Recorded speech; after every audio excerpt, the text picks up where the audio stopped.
जय हिंद दोस्तों, आप सभी का स्वागत है आपके अपने एबीसी कोचिंग यूट्यूब चैनल में। इस वीडियो में क्लास 11th सब्जेक्ट इकोनॉमिक्स यानी कि अर्थशास्त्र के मॉडल सेट का कंप्लीट आंसर देखने वाले हैं, जो कि आपकी बोर्ड परीक्षा के लिए काफी इंपॉर्टेंट है। दोस्तों, आप सभी छात्रों से रिक्वेस्ट है, चैनल पर पहली बार आए हैं चैनल को सब्सक्राइब करने के साथ बेल आइकन को प्रेस जरूर कर लेंगे। चलिए दोस्तों, क्वेश्चन की ओर चलते हैं। तो देखिए दोस्तों, क्वेश्चन की ओर जाने से पहले इसको कुछ समान निर्देश को भी देख लेते हैं। तो जैसे कि आप सभी को पता है कि आप लोगों को जो है प्रत्येक सब्जेक्ट में कुल 40 प्रश्न पूछे जाएंगे। सभी प्रश्नों का उत्तर आप लोगों को देना अनिवार्य है। प्रत्येक प्रश्न में जो है 1 अंक आप लोगों का निर्धारित किया गया है और प्रत्येक प्रश्न में जो है 4-4 विकल्प भी आप लोगों को दिए जाएंगे। जो सही विकल्प होगा यानी कि जो सही उत्तर होगा उसको मार्कशीट को गोले को काला करना है। ठीक है, चलिए दोस्तों आगे बढ़ते हैं। देखिए यहाँ पे सबसे पहला प्रश्न इसमें दिया गया है कि निम्नलिखित में से प्रश्नावली की एक विशेषता कौन सी नहीं है। तो दोस्तों इसका आंसर हो जाएगा ऑप्शन नंबर बी हो जाएगा। प्रश्न में उत्तर का संकेत नहीं मिलना चाहिए, तो ऑप्शन बी इसका सटीक आंसर होगा। ठीक है, अगला प्रश्न जो है दूसरा नंबर दिया गया है कि सांख्यिकी का जनक किसे कहा जाता है। यानी कि दोस्तों यहाँ पे ये क्वेश्चन जो है काफी बार पूछा गया है और आप लोगों को याद होगा, क्योंकि दोस्तों इसको मैंने पहले बताया था कि इसका जो होता है ना गाटफ्राइड एकेनवाल होता है। तो यहाँ पे हो जाएगा ऑप्शन नंबर क्या हो जाएगा, बी हो जाएगा ग्रेटफाइड एकेनवाल। ठीक है, इसको आप लोग कॉपी में नोट करके रख लीजिए। अगला प्रश्न जो है तीसरा नंबर दिया गया है कि अर्थशास्त्र जीवन के कारोबार के संदर्भ में मनुष्य का अध्ययन है, यह कथन किस अर्थशास्त्री का है। तो बच्चों इसका आंसर होगा ऑप्शन नंबर सी हो जाएगा। ठीक, अल्फ्रेड मार्शल, ऑप्शन सी इसका सटीक आंसर होगा। अगला प्रश्न है चौथा नंबर दिया गया है कि मुक्तोत्तर प्रश्न के संबंध में कौन सा कथन जो है सत्य है। तो बच्चों इसका सही आंसर होगा सही व्याख्या करना कठिन, तो ऑप्शन ए इसका राइट आंसर होगा। अगला प्रश्न पांचवा नंबर है कि पारस का क्या होता है, यानी कि परास का जो है क्या अर्थ है। तो परास का जो अर्थ होता है बच्चों वो हो जाएगा अधिकतम एवं न्यूनतम प्रेक्षणों के बीच अंतर। यानी जो अधिकतम और न्यूनतम में क्या होता है हम लोग घटाते हैं, जो अधिकतम होता है ना उसमें हम न्यूनतम को घटा देते हैं, जो प्राप्त होता है उसको हम लोग परास कहते हैं, वो परास प्राप्त हो जाता है। ठीक है, तो ऑप्शन ए जो है इसका सटीक आंसर होगा। इसको जो है आप कॉपी में नोट कर लीजिए। अगला प्रश्न छठा नंबर दिया गया है कि लिंग के आधार पर भारतीय जनसंख्या को पुरुष एवं महिला 2 वर्गों में विभाजित करना निम्न में से किस वर्गीकरण का उदाहरण होता है। तो बच्चों इसका सटीक आंसर होगा गुणात्मक। ठीक है, ऑप्शन डी इसका सही आंसर होगा। ठीक है, अगला प्रश्न 7वां नंबर है कि किसी सारणी में पंक्ति शीर्षक को क्या कहा जाता है। तो बच्चों इसका आंसर हो जाएगा ऑप्शन नंबर सी हो जाएगा अवशीर्ष। ठीक है, याद रखें। अगला सवाल दिया गया है कि आयत चित्र किस प्रकार के चर के लिए बनाए जाते हैं। तो बच्चों इसका आंसर हो जाएगा ऑप्शन नंबर ए हो जाएगा सतत चर के लिए। ठीक है, चलिए अगला प्रश्न है 9 नंबर की सभी प्रेक्षणों के मूल्यों के योग को प्रेक्षणों की संख्या से भाग देने पर प्राप्त भागफल को क्या कहा जाता है। तो बच्चों इसका आंसर क्या हो जाएगा, ऑप्शन नंबर ए हो जाएगा समांतर माध्य। ठीक है, याद रखेंगे समांतर माध्य। अगला प्रश्न देखिए 10वां नंबर दिया गया है कि निम्नलिखित में से किस औसत की गणना के लिए आंकड़ों को बढ़ते क्रम में रखना अनिवार्य होता है। तो बच्चों इसका सटीक आंसर क्या हो जाएगा, ऑप्शन नंबर बी हो जाएगा माध्यिका। ठीक है, अगला प्रश्न 11 नंबर है कि निम्नलिखित में से कौन सा औसत दिए गए आंकड़े को जो है 4 भागों में विभाजित करता है। तो यहाँ पे जो सवाल है कहता है कि किसी भी औसत दिए गए हैं उनके जो आंकड़े हैं उसको 4 भागों में विभाजित करता है, तो वो क्या कहलाता है। तो बच्चों इसका सटीक आंसर होगा ऑप्शन नंबर सी हो जाएगा चतुर्थक। ठीक है, याद रखेंगे चतुर्थक कहलाता है। ठीक है, यानी किसी क्वाड्रिल कहलाता है। चलिए अगला सवाल देखिए 12 नंबर दिया गया है कि मानक विचलन के सापेक्ष माप को क्या कहा जाता है। तो बच्चों इसका सटीक आंसर क्या होगा, ऑप्शन नंबर डी हो जाएगा इनमें से सभी। ठीक है, क्योंकि यहाँ पे देखिए ये जो है परास गुणांक, विचरण गुणांक और विचलन गुणांक ये सभी कहलाते हैं, तो इसलिए इसका आंसर क्या हो जाएगा, ऑप्शन नंबर डी इसका सटीक आंसर होगा। चलिए अगला सवाल यहाँ पे ध्यान दीजिएगा, 13 नंबर काफी इंपॉर्टेंट है, इसको आप लोग जो है कॉपी में नोट कर लीजिए। ठीक है, देखिए यहाँ पे सवाल ये है कि निम्नलिखित में से किस माप की गणना में प्रेक्षणों के औसत से विचलनों के निरपेक्ष मान को लिया जाता है। तो बच्चों इसका सटीक आंसर क्या होगा, मैंने इसको बहुत पहले भी आप लोगों को बताया था कि इसका जो होता है ना मध्य विचलन के कारण होता है, तो मान जो होता है वो मध्य विचलन से लिया जाता है। ठीक है, ऑप्शन बी इसका सटीक आंसर होगा। अगला सवाल 14 नंबर है कि यदि किसी आंकड़े का मानक विचलन 16 तथा समांतर मध्य जो है वो 50 है तो विकर्ण गुणांक का मान होगा। तो बच्चों इसको करना क्या है, देखिए सॉल्व इस तरह करेंगे। तो सबसे पहले लिखेंगे 16 बट्टा कितना हो जाएगा 50, जो आपका फॉर्मूला है उसी के अनुसार। उसके बाद गुना करेंगे कितना 100%। अब इसको हम कटाते हैं ना तो कितना हो जाएगा 50 दूनी 100, तो 16 दूनी कितना 32%। तो यहाँ पे 32% कहाँ है, तो ऑप्शन नंबर डी में है, तो यही इसका आंसर हो जाएगा। ठीक है, चलिए अगला सवाल दिया गया कि संबंध, ठीक है सहसंबंध गुणांक दो चरों के बीच किस प्रकार के सहसंबंध का संख्यात्मक मान है। तो बच्चों ये कई बार एग्जाम में पूछा गया है क्योंकि ये जो होता है रैखिक सहसंबंध होता है। ठीक है, तो ऑप्शन 20 का सटीक आंसर होगा।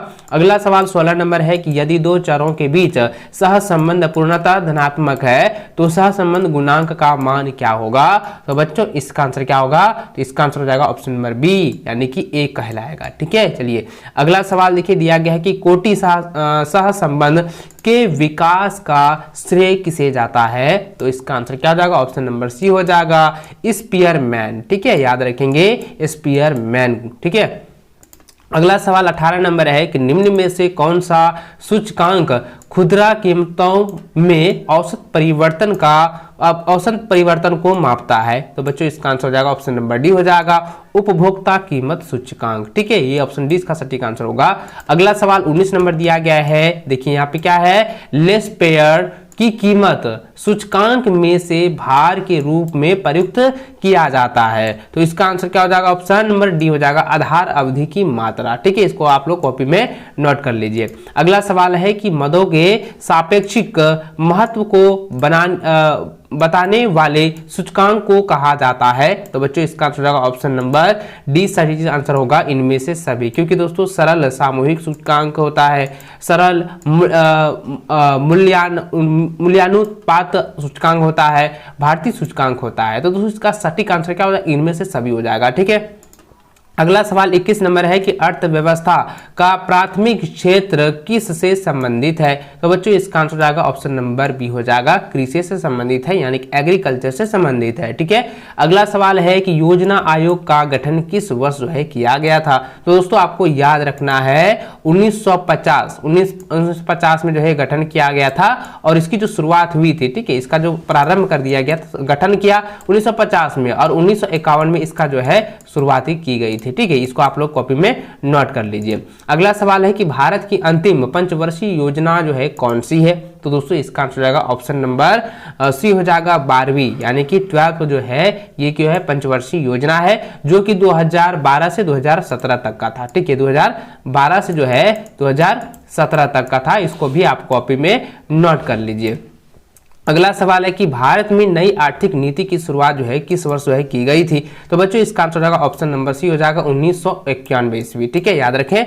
अगला सवाल देखिए 25 नंबर दिया गया है कि विनिवेश, ठीक है, देखिए विनिवेश का उद्देश्य है, यानी विनिवेश का जो उद्देश्य होता है वो क्या होता है। दोस्तों इसके बारे में मैंने आपको पहले भी बताया था कि विनिवेश का उद्देश्य होता है वो वित्त अनुशासन बढ़ाना, आधुनिकीकरण में सहायता देना, सरकार द्वारा आय एकत्रित करना, ये तीनों हो जाएंगे। इसलिए इसका आंसर क्या हो जाएगा, ऑप्शन नंबर डी हो जाएगा इसका सटीक आंसर इनमें से सभी। ठीक है, अगला प्रश्न जो है 26 नंबर दिया गया है कि विश्व व्यापार संगठन यानी कि WTO की स्थापना जो है किस वर्ष जो है की गई है। तो ये कई बार आपको जो है एग्जाम में मैंने आपको बताया था, ये हो जाएगा 1995। ठीक है, ऑप्शन 20 का सटीक आंसर होगा।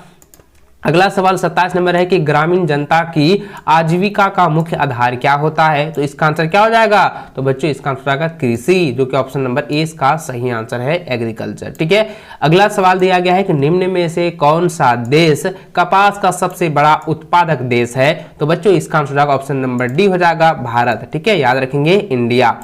अगला सवाल 29 नंबर है कि महात्मा गांधी राष्ट्रीय ग्रामीण रोजगार गारंटी अधिनियम किस वर्ष में पारित हुआ है। तो बच्चों इसको मैंने कई बार आप लोगों को बताया है दोस्तों, इसका दूसरा नाम ही होता है मनरेगा। ठीक है, महात्मा गांधी राष्ट्रीय ग्रामीण रोजगार गारंटी अधिनियम का दूसरा नाम क्या है, मनरेगा है। आप इसको अच्छे से याद रखेंगे। मनरेगा में क्या होता है 100 दिन का जो है रोजगार दी जाती है, तो उसको आप लोग भी नोट कर लीजिए। और इसकी जो पारित की गई थी, जो शुरुआत किया गया था वो 2005 में हुआ था। ठीक है, ये कब पारित हुआ था, 2005 ईस्वी में। इसको आप लोग नोट कर लीजिए। अगला सवाल 30 नंबर है कि निम्न में से कौन सा मानव पूंजी नहीं है। तो मानव पूंजी जरा ध्यान दीजिएगा, इंजीनियरिंग, डॉक्टर और शिक्षक, ये सभी क्या है, शिक्षा प्राप्त करने के बाद जो है ये मानव की पूंजी बन जाती है, लेकिन कंप्यूटर का एक मशीनरी है, तो इसलिए जो है ये मानव पूंजी नहीं है। तो ऑप्शन बी इसका सटीक आंसर होगा।